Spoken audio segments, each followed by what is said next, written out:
And Lachie Neale, who's not in front of the fireplace, Robbo. Lachie, welcome back. Thank you. Thanks for having me again. Yeah, I've been shifted from the fireplace to in front of the staircase now, which is a little bit less appealing, I would have thought, and no more jokes about the fire. Great start to the season for both of you. You're in prolific form, Lachie. You did mention to us last time that you'd had a proper run at it. Do you feel like you're away into the season?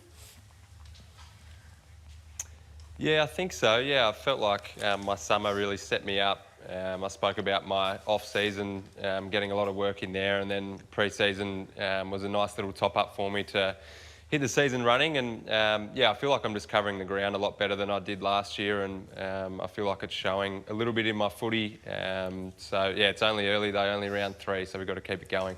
You just took the rostered night off on Friday night, let the others do their thing. You just chip in where required. No, I was pretty frustrated, but no, it was a great game. I think for me, you know, it's important if you're getting tagged, it allows guys like Clayton to sort of step up or not step up, sorry, to allow them to sort of get more of the ball. So it's good when you're winning and have people around you that can help you. Did you ask for your teammates to help give you a chop out or what? Did anyone give you a chop out? Yeah, no, they did. Yeah, we manipulated a little bit and able to sort of help with stoppages, and so it was good. It was a good game. Andy McGrath did a good job. So when the whole commentariat is talking about taggers, do you sit there and go, just stop already? Well, it's funny because I told Hodgie before the game in the race, I said, just quieten down before the game about it. But it was very funny. Straight away, Andy McGrath comes to me. So, but no, it's something that I take as a compliment, I think. You've got to sort of spin it in a way that it's not negativity. It's something that is positive and in a way that helps your footy. So what have you been getting so far this year, Lachie, in terms of attention? Probably not much in the first couple of weeks, and then on the weekend, North sort of put Kane Turner to me. He'd start at half forward and then come and tag me, I suppose, for the first 3 quarters anyway, from after centre bounce. So it allowed one of their mids to try and get free, but I felt like we were able to combat that pretty well. And although we lost clearances by a couple, I think in the end, I feel like it was a advantage for us, and it seems like when teams try it, we're able to, as Christian said, sort of manipulate stoppage and the gameplay a little bit, and I thought it actually helped us on the weekend, which was good. Hey, Lachie, emotional scenes after the game on Saturday night with your teammate Callum Archie. You were there as the cameras zoomed in. Can you just sort of detail the events surrounding that outpouring? Yeah, the club's spoken to Cow and he's happy for me to mention it, but his nan unfortunately passed away on Saturday morning, so the day of the game.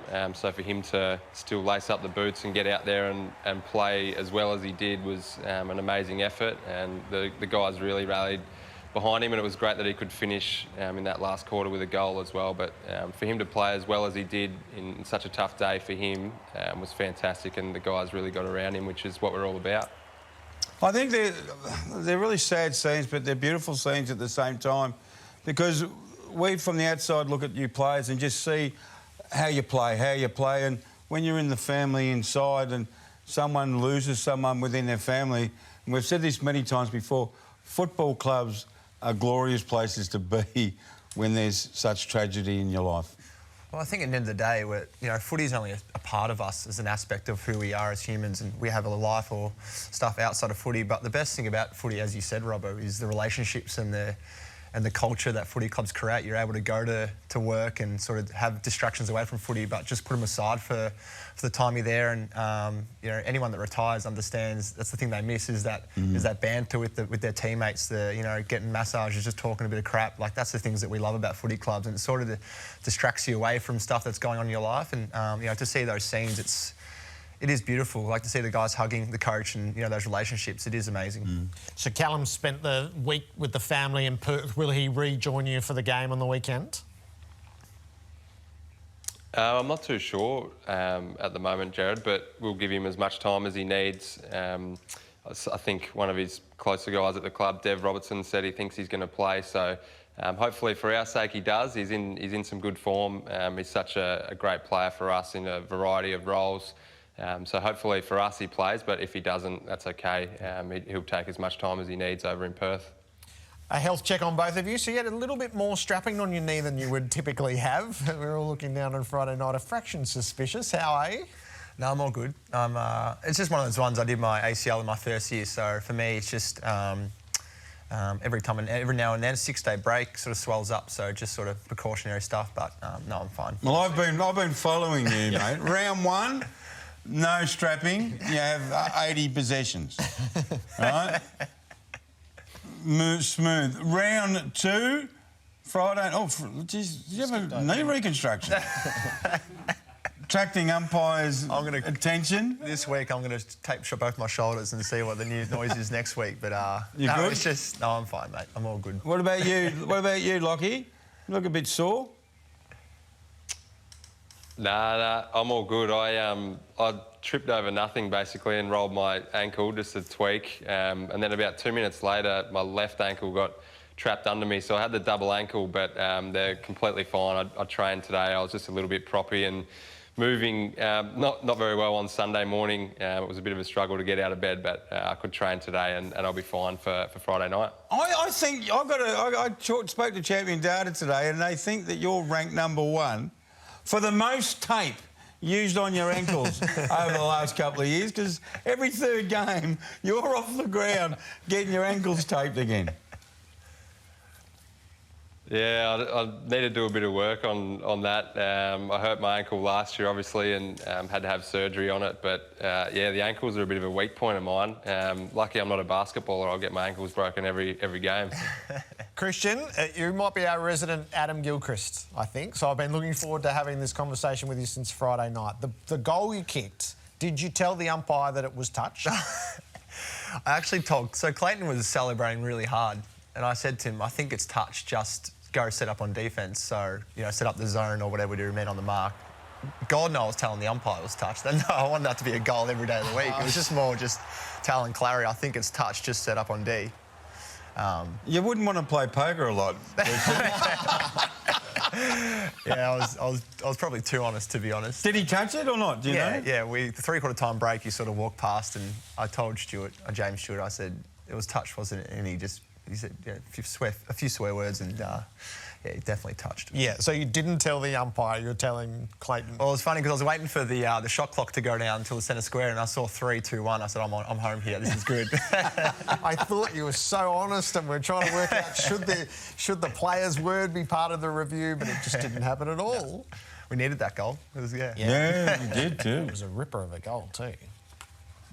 So the challenge came on Friday night, and you answered it pretty ruthlessly. It sort of felt like you enjoyed the challenge that came at you in a way. In terms of Essendon? Yeah. Yeah, it was. It was a good game. I mean, we knew they were going to come out firing. Obviously, they had a great game against Brisbane the week before. Their contested stuff is, a blueprint of who they are. So for us, we knew it was going to come out, and I felt like it was probably a typical Melbourne game. We probably didn't put it on the scoreboard with the way we played, but in terms of our contested possession and our forward half pressure, I thought it was great. And guys who are stepping up. I mean, Ed Langdon is an absolute freak on the wing who just constantly works that hard for us, and so glad he's getting a lot of recognition, and a few injuries as well with Angus Brayshaw going down a half-back as well, who's been awesome for us. Can I ask you about Thursday night, and just in relation, you talk about Essendon, and you can talk opposition up, no doubt, contested ball. I reckon they've been struggling in that area, but anyway, you say they're going to be a good contested ball. Melbourne are a ruthless stadium. You've got to build a ruthless edge to yourself. So when you go over to Port Adelaide this weekend, Christian, is it all about what you do? Is it all about, they're going to come out firing, they're under the pump? Or is it, let's actually put the foot to the throat and get that ruthless edge that we saw Melbourne have several times last year? Yeah, a bit of both. I think for us, Goody always talks about us. We need to respect the game. We've got to understand how hard it is to win games of footy. And for us going to a hostile environment like Adelaide, we love those games. We thrive off those games where it's just us and we just feel like it's us against them. And but you also got to respect who we're playing. Port Adelaide are a great team. They're the most winnable team. They told us a stat yesterday. They're the most winnable team in the last 3 years. So for us, we've got to respect that. We've got to understand that even though their record doesn't reflect how they're playing, we need to go over there and prove, or not prove, sorry, and go over there and come out with an edge right from the start, because they're going to bring it. They're going to bring it right from the start. Do you require an edge? Like, you've won the flag. Life changes. Sometimes you're only human. You can, we should win. How do you guys... are you finding different ways to get an edge about you?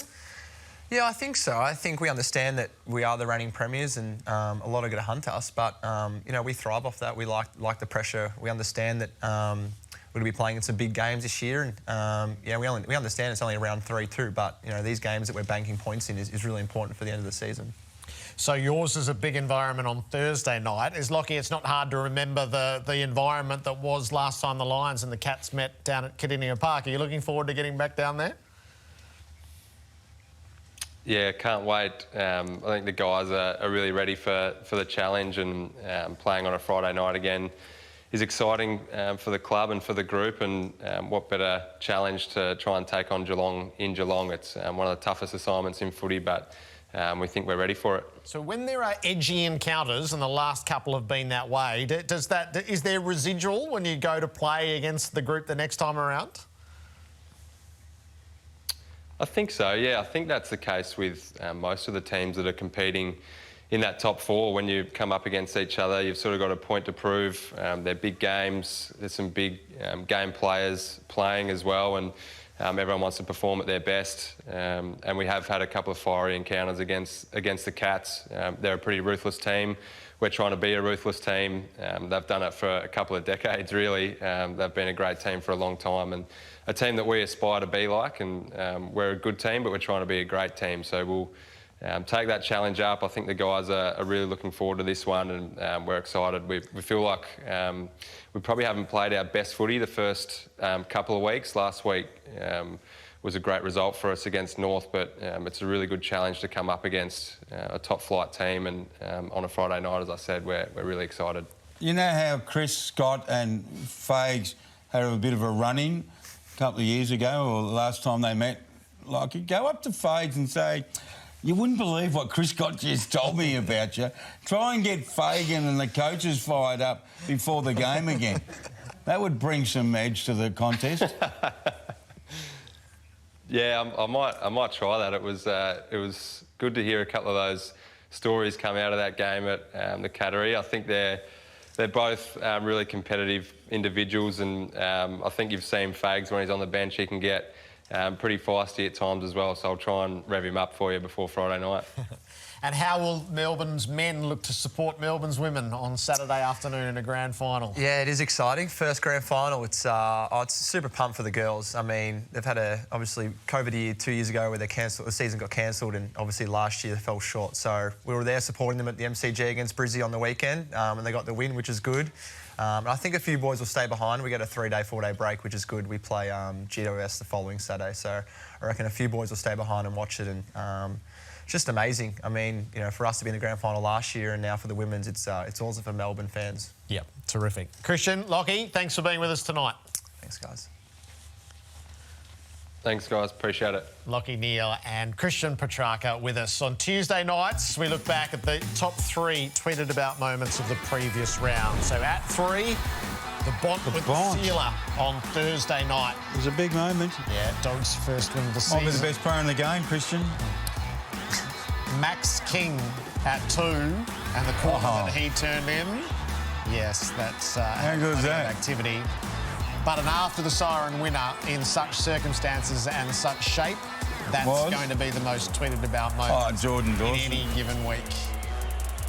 Look at that. That'll do it. Wait a minute. Bang. That'll do it. Most tweeted about moment from round 3. I wonder what round 4 holds in store. There's great sport right across the world, and we sit on edge waiting to know, will Tiger Woods play the Masters?